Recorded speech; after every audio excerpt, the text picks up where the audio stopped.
Hi, I'm Nathan Cole of natesviolin.com, and we are on the range. We're going to practice our marksmanship today with some big shifts from Saint-Saëns' Third Concerto.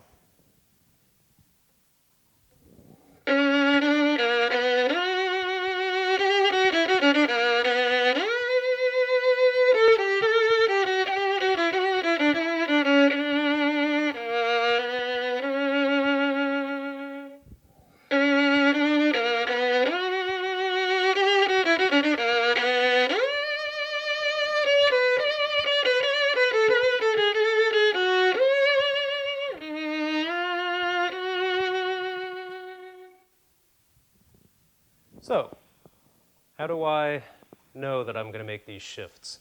How are you going to know that you're going to make your shifts? Do you have to practice them a million times, kind of building them up slowly, using guide fingers, breaking down the positions, measuring the distances? Those are not all bad ideas, but the big problem there is that I didn't hear anything about listening. Listening to the actual notes on the way up. That's the real secret, and that's how you're going to be confident to always hit your shifts. I'm going to put a little asterisk by that. I'm not going to say that I'll never miss a shift again, even though that's the title of this video. But your confidence is going to be so high that you're not going to worry about playing the right note at the end of the shift, which is, after all, what this is about. See, I don't like the word hitting a shift. In fact, I don't like this background anymore. We're going to change it, switch up the sport to golf, because in golf, I think there's a real similarity. Making long putts. It's a lot like shifting, big shifts for us. And when I took golf lessons, the instructor had a great exercise for working on long putts. He'd draw a big circle, maybe 2 or 3 feet in diameter around the hole, and he would have everybody aim for the big circle.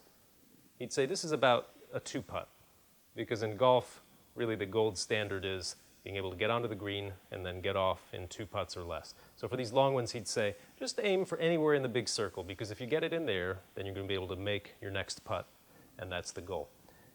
Aim for the small hole as usual, but just get it anywhere in that radius. So as soon as everyone started doing that, the putting strokes became so much more natural. You could tell everybody was having more fun. Confidence was sky high because it was easy to get it within that big circle. And you know what? A lot of people actually started making the putts just because they were more relaxed, they were focused on the right things. And for us, that's going to be listening.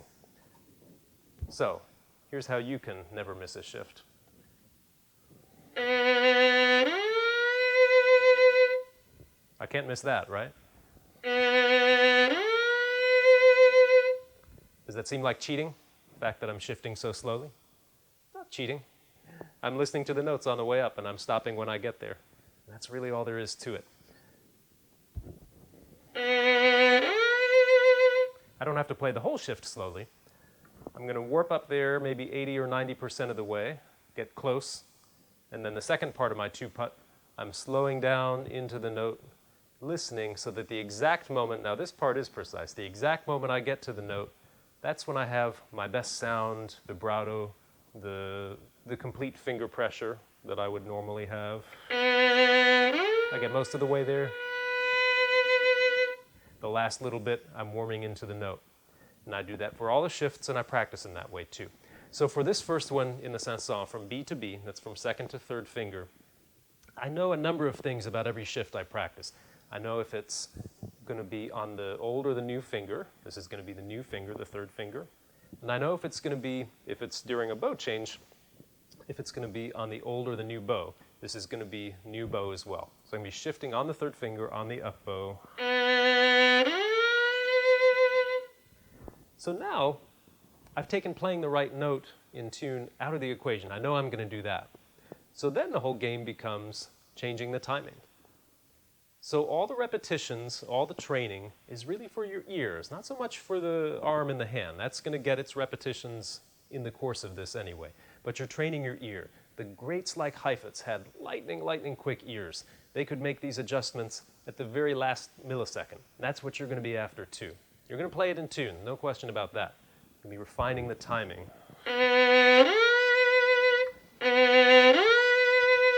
So now it's starting to sound like a performance shift. Nobody needs to know that I'm slowing down and listening at the very end. because I can do that quickly. Same for the bigger one, into the D. I build it up the same way. Now, what about shifts that are not new finger shifts, but let's take a different kind of shift, a simple one like from B to F sharp, first to third position, first to third finger. Here we have a guide note, right? The first finger shifts up from first to third position to a D. Then the third finger, the new finger, is dropped. So it's the same technique. I'm listening for that D. The instant I reach it, I drop the third finger. So it's all about now refining the timing, speeding it up.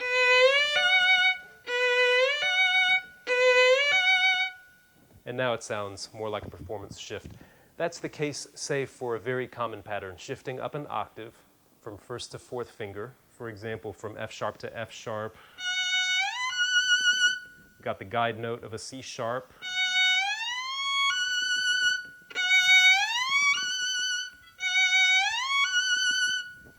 And now, by speeding it up,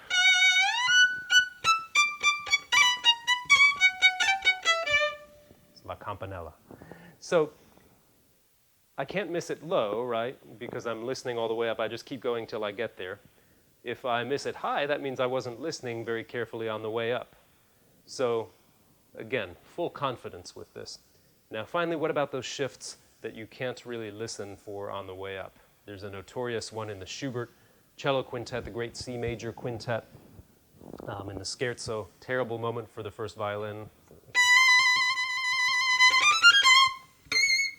You just shift up to an octave C.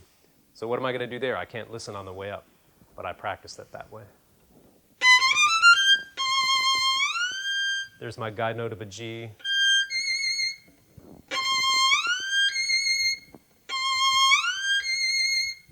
So the object is for me to get the timing so that it works in performance. Bum, bum, bum, bum. So step by step I work up.